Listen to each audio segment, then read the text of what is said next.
بیت کا طواف کرنا نماز کی طرح ہے. جیسے نماز میں انسان نیت باندھتا ہے نا, اور کوئی باتیں کر سکتا ہے, فالتو باتیں نہ کرے. بہت سے لوگ جو ہے کمنٹری بولتے ہیں ہندوستان میں رہتے, بیت اللہ کا طواف کرتے ہیں اور کمنٹری بولتے ہیں آج بہت بھیڑ ہے, 2 چکر ابھی ہوا ہے, تیسرے چکر میں بہت ٹائم لگ رہا ہے. تیسرا کلمہ پڑھے یا ربنا آتنا پڑھے یا اللہم انا نسألک العفو والعافیۃ فی الدنیا والآخرہ پڑھے طواف کے دوران, اور کوئی بات نہ کرے, اس کے لیے جنت واجب ہے. اس طرح طواف کرے. اور ایسے لوگ طواف کرنے لگے ہیں جس کی کوئی حد نہیں. چپل سینے سے لگا کے رکھتے ہیں. ارے اچھی چپل لے جائیے, چپل سے نہیں دکھا رہے تو اچھی چپل لے جائیے, سستی والی چپل لے جائیے, جتنے بار مکے جائیے اتنے بار ایک چپل چھوڑ دیجیے, یا ایک جگہ متعین کر لیجیے, وہاں پہ سب جائیے. جس نے تمام لوگوں کو حسن عطا کیا ہے, حضرت یوسف کو حسن عطا کیا اس نے, تو اس میں بہت زیادہ اس بات کے بارے میں کہا گیا ہے کہ طواف کے دوران زیادہ بات چیت نہ کریں. ہم تھوڑا چھوڑتے جا رہے ہیں کیونکہ ہم کو ایسا لگتا ہے کہ حاجی مولوی صاحب چاہ رہے ہیں کہ جلدی کیا جائے. آگے دیکھیے, حضرت ابو ہریرہ رضی اللہ تعالیٰ عنہ سے روایت ہے کہ حضرت رسول اکرم صلی اللہ علیہ وسلم نے ارشاد فرمایا کہ 7 چکر کوئی لگائے بیت اللہ کا اور اس میں طواف کے درمیان لغو بات نہ کرے تو وہ ایسا ہے جیسے کہ اس نے ایک غلام آزاد کیا. اور بعض روایات میں ہے کہ بنی اسماعیل میں سے غلام آزاد کیا. جو غلام ہوتے ہیں نا, جیسے بکروں کی نسل ہوتی ہے ویسے انسانوں کی نسل ہوتی ہے, تو بنی اسماعیل کے جو وہ تھے غلام وہ بہت مہنگے ہوتے تھے. تو جو بیت اللہ کا طواف اس طرح سے کرے گا بغیر کوئی بات چیت کیے تو بنی اسماعیل کے غلام کے آزاد کرنے کے برابر اجر و ثواب پائے گا, یعنی لاکھوں کی تعداد میں پائے گا. شیطان کو پتھر کہہ لیجیے یا کنکڑ کہہ لیجیے اٹھائی مار تھا, تو اللہ تعالیٰ کو یہ عادت اتنی پسند آئی کہ یہ باپ بیٹے میرے حکم کو پورا کرنے میں دنیا میں کسی چیز کی پرواہ نہیں کرتے. دنیا میں کسی چیز کی پرواہ نہیں کرتے, راستے میں جو آتا ہے اس کو راستے سے ہٹا دیتے ہیں. چنانچہ حضرت ابراہیم علیہ السلام ان شیطان کو کنکڑی مارتے ہوئے مینا پہنچے اور اپنے بیٹے کو ذبح کرنے کی پوری کوشش کی. یہ ادا اللہ تعالیٰ کو اتنی پسند آئی کہ حج کا حصہ بنا دیا, اور یہ کہہ دیا کہ جب تک کوئی رمی نہیں کرے گا 3 دن, 1 دن نہیں 3 دن, جب تک 3 دن رمی نہیں کرے گا اس کا حج پورا نہیں ہوگا. رمی جو ہے واجب ہے. تو یہ حضرت ابراہیم علیہ السلام کی سنت ہے, اور رمی کے بعد دعا قبول ہوتی ہے. یہ حاجیوں کے لیے بڑی فضیلت کی بات ہے, یہ حاجیوں کے لیے بڑی فضیلت کی بات ہے.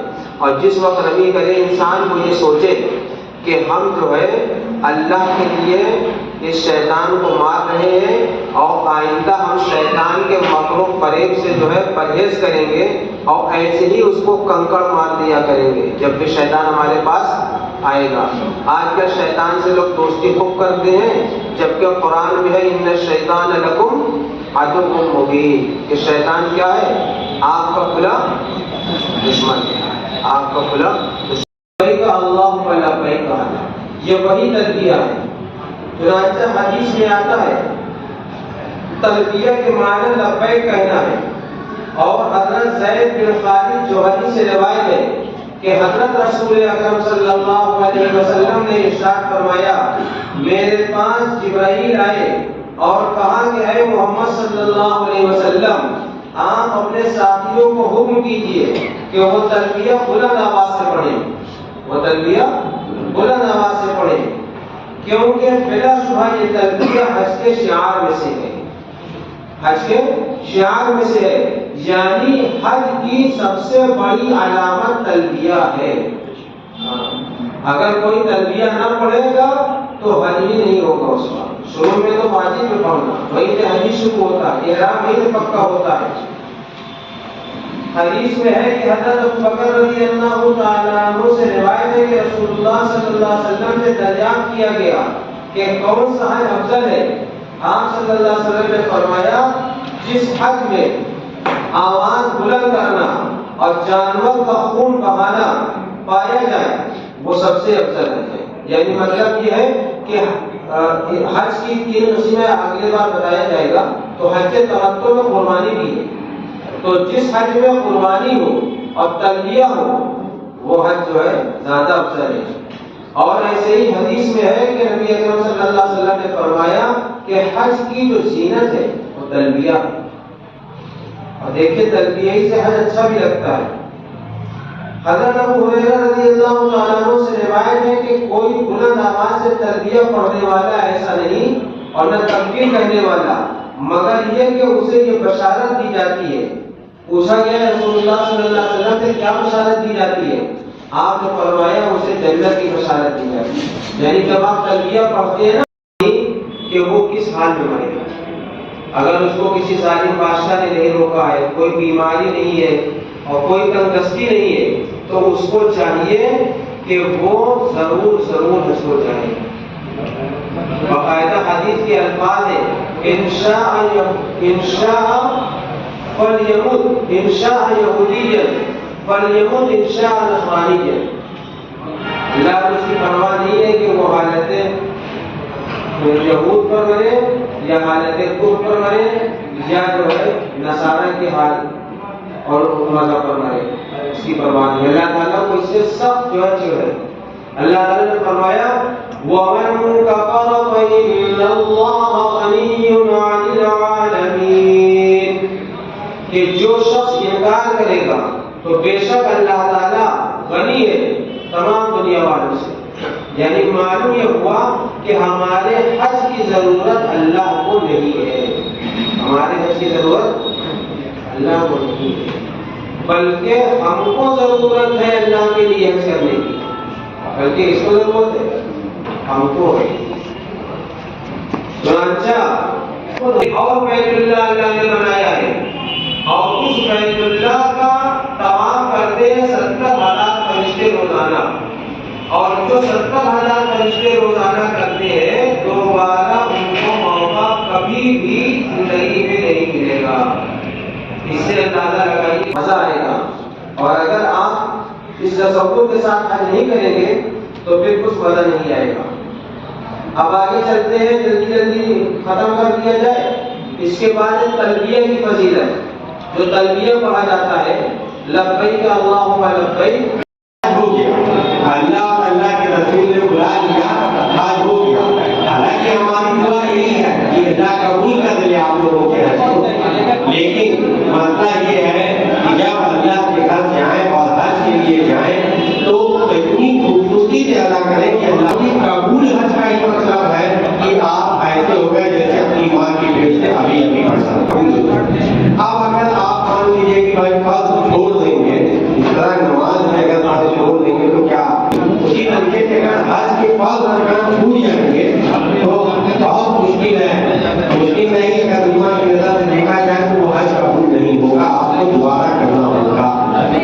حج کے فرض اور واجبات کو خوب اچھے سے اتنے اچھے سے سیکھیں کہ وہاں جانے کے بعد آپ اس کو آسانی سے کر سکیں. لیکن میں ٹھیک کہہ رہا ہوں برتن کا برتن کے لیے آپ دنیا ہوگی, راستے میں کیا مشقت ہوگی, فلائٹ میں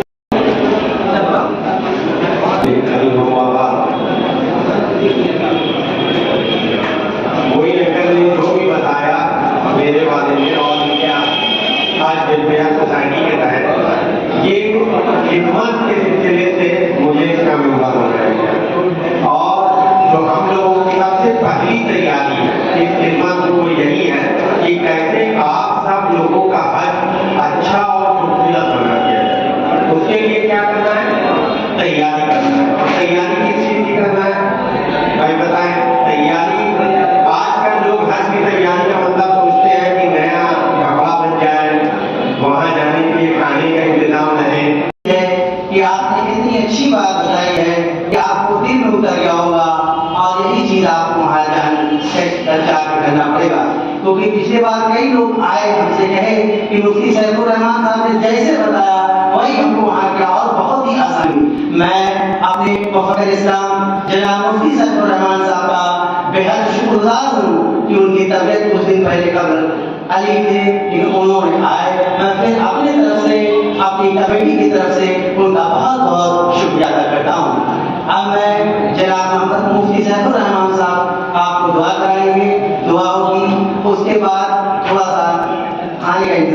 تغفر لنا وترحمنا لنكونن من الخاسرين ربنا آتنا في الدنيا حسنة وفي الآخرة حسنة وقنا عذاب النار وادخلنا الجنة مع الأبرار یا عزیز یا غفار.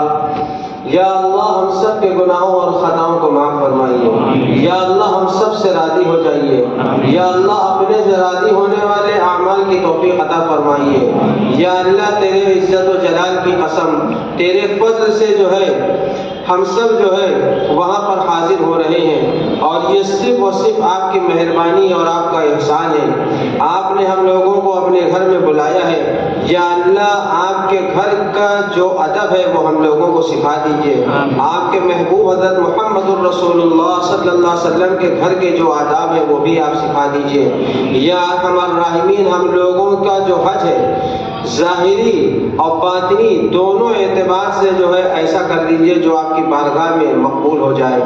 یا ارحم الراحمین ہر ایک کے حج کو آپ اپنی بارگاہ میں قبول فرمائیے. یا ارحم الراحمین حج کے اندر جو کوتاہی ہوتی ہے اس سے محفوظ فرمائیے.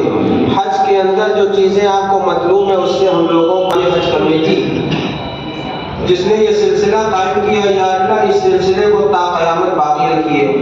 یا الراحمین اس جگہ کی اپنے محض کرم سے جو ہے حفاظت فرمائیے. ہر طرح کے شر اور فساد سے جو جگہ کی بھی حفاظت فرمائیے. یا الراحمین امت مسلمہ کے اندر اتفاق اور اتحاد پیدا فرمائیے. یا الراحمین اختلاف اور اختلاف سے اس امت کو دور کریے. یا الراحمین جو اپنے بیمار ہیں ان کو شفاء کاملہ عاجلہ مستمرہ عطا فرمائیے. یا الراحمین جو قرض دار ہیں ان کے قرض کی ادائیگی کی کوئی صورت پیدا فرمائیے. یا الراحمین حضرت محمد صلی اللہ علیہ وسلم نے خیر کی فردوس میں اعلیٰ مقام عطا فرمائیے. اور جناب آصف صاحب کے والد محترم جناب ڈاکٹر انوار احمد صاحب کو بھی جنت الفردوس میں اعلیٰ مقام عطا فرمائیے. اور جناب حاجی معین الدین خان صاحب کو صحت عافیت عطا فرمائیے. ان کا سایہ ہم سب پر قائم و دائم رکھیے اور ان کے رفقا کو ان کا ساتھ دینے والا بنائیے. صلی اللہ تعالی علی خیر خلقہ محمد و آلہ و صحبہ اجمعین برحمتک یا ارحم الراحمین.